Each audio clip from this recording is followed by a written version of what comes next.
On va reparler de ce qui s'est passé à Marseille. Un adolescent de 14 ans qui a été tué, un autre du même âge blessé, ainsi qu'un enfant de 8 ans. Cela s'est passé dans la cité des Marronniers. On va reprendre déjà les faits avec vous, Cécile Olivier, du service police-justice de BFM TV. Il s'agit d'un règlement de compte, de ce que l'on sait, de ce qui s'est passé à Marseille. Alors déjà les faits, ce qui s'est passé, c'est que hier soir à 22h, deux personnes à scooter se sont présentées cité des Marronniers à Marseille. Le passager a sorti une arme longue, type arme fusil d'assaut. Il a tiré et fait 3 victimes. Un jeune de 14 ans sans antécédent judiciaire qui est mort peu après son arrivée à l'hôpital.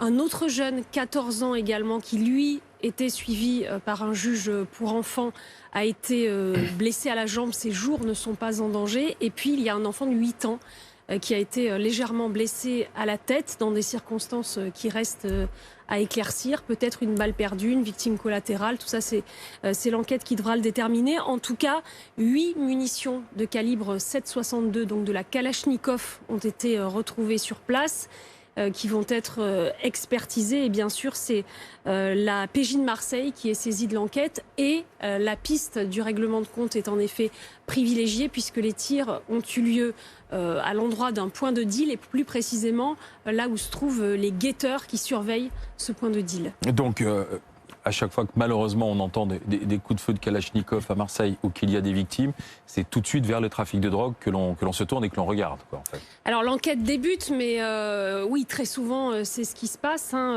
Donc le marché de la drogue en France, c'est entre 3 et 4 milliards d'euros, un énorme marché avec par exemple 600 000 usagers de cocaïne, 900 000 fumeurs réguliers de cannabis, donc énorme marché. Il y a quelques années, la police avait démantelé un réseau de dealers cité de la Visitation dans les quartiers nord de Marseille.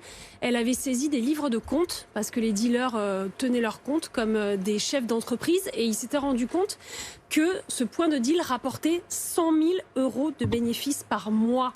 Les nourrices étaient payées, celles qui cachent la drogue dans leurs appartements, étaient payées 5 000 euros par mois. Les guetteurs qui avertissaient en cas de descente de police, 6 000 euros par mois. Donc forcément, un point de deal comme celui-là, ça attire les convoitises, et des équipes se les disputent généralement, les armes à la main.